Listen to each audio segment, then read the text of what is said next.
यहाँ पर पहली बार आना हुआ है, उत्साह की कमी दिखी, थोड़ी सी उत्साह बढ़ाना चाहिए अपन को। देवशास्त्र गुरु के प्रति जितना उत्साह दिखाओगे, जितना पुण्य बढ़ाओगे। पाठशाला की बात आती है, कुछ आती है तो बस लोग बौद्ध हो जाते हैं, वैसे तो बोलते रहते दिन भर। सबको मिलके पाठशाला भी चलाना है, पाठशाला से ही संस्कार मिलेंगे, जो पढ़ाने वाले हैं उनकी भी बुद्धि बढ़ेगी और अपने बच्चे संस्कार होंगे, कोई दूसरे बच्चे थोड़ी है। और स्वल्पाहार भी रविवार के रविवार अपने घर पे करा के देखना एक बार। इतने सारे बच्चे आएंगे तो आपको इतना आनंद आएगा कि लगेगा। आप लोग शादी विवाह में तो भोजन कराते हैं, वो अलग होता है, लेकिन बच्चों के आने से एक पॉजिटिव एनर्जी घर में आ जाती, ऊर्जा आती है। सायगढ़ में एक बार हम थे तो वहाँ आहार चर्या हो रही थी, उसके बगल में किसी ने निमंत्रण किया, बहुत सारे बच्चे आए, उनको पेंसिल आदि गिफ्ट भी दी, क्योंकि बाजार का भोजन कराओगे तो बाजार के संस्कार आएंगे। बाजार से लाते हैं लोग, पूरे भारत में चलती व्यवस्था है ऐसी, लेकिन कई स्थानों पर घर में ले जाते हैं, वो एक अलग आनंद आता है। तो एक तो पाठशाला को व्यवस्थित करना है, सबको सहयोग करना है, आपको सीखना है। तो अभी हम लोग पंचगणना करा के आए, पाटनी जी आर के मारल वाले,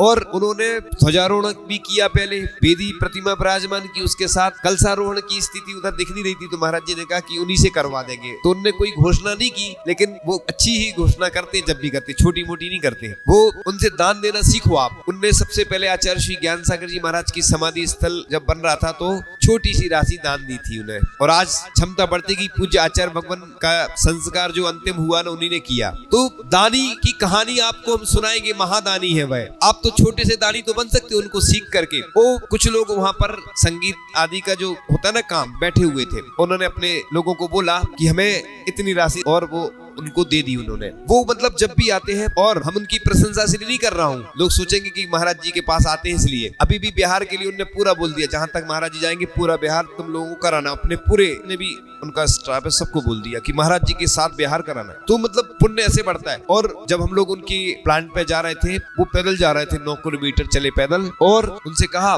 कि आप थोड़ा रेस्ट कर लो, बीच में बैठ जाओ। नहीं, बोले महाराज बनना है, मुनि महाराज बनेंगे, तो अभी से अभ्यास कर रहा हूँ मैं। तो सोचो, सब कुछ होते हुए भी त्यागना। उनकी पत्नी की 5 प्रतिमा ली हुई है, व्रत प्रतिमा। पूरे भारत में इतना दान देने वाला कोई आज तक हुआ नहीं है। पहले व्यक्ति है जो सबसे ज्यादा दान करने में अग्रणी है, और जिनके पास समय नहीं रहता है, फिर भी जहां कहीं भी आचार्य श्री रहते थे तो अपने पर्सनल जो विमान है उनके खुद के, उससे पहुंच जाते थे दर्शन करने, या कोई अचानक कोई ऐसी बात आती थी, वैद्य को, डॉक्टर को लेके पहुंच जाते थे। और अभी भी जब हम लोगों के पास थे, वो उस दिन पंचगणना का समापन हुआ और जानकारी तो मिली गई थी कि आचार्य श्री का स्वास्थ्य नहीं, वो पहुंच गए थे, और अंतिम संस्कार के समय भी वह थे। और हमेशा वो जब भी ऐसा नहीं सोचते कि आज हमने दान दे दिया तो अब कल नहीं देना। उसी दिन भगवान की प्रतिमा आई तो शांति धारा से शुरुआत की। तो घोषणा ने जो की हम बताना नहीं चाह रहे, आपको आप सुन के दंग रह जाओगे। इसलिए दान में कभी कंजूसी नहीं करना, और आपके पास कमी हो जाए तो हमारे पास आ जाना, हम आपको पूर्ति करवा देंगे। आप दान देने के बाद, अगर आज तक कोई दान देने के बाद गरीब नहीं हुआ बल्कि प्रभु के करीब हुआ, इसलिए पांडुकशिला में 300 घर की समाज है, पूरे लोगों को योगदान देना है। जिसकी जो क्षमता है छिपाना नहीं, तो आपकी प्रसिद्धि हो जाएगी।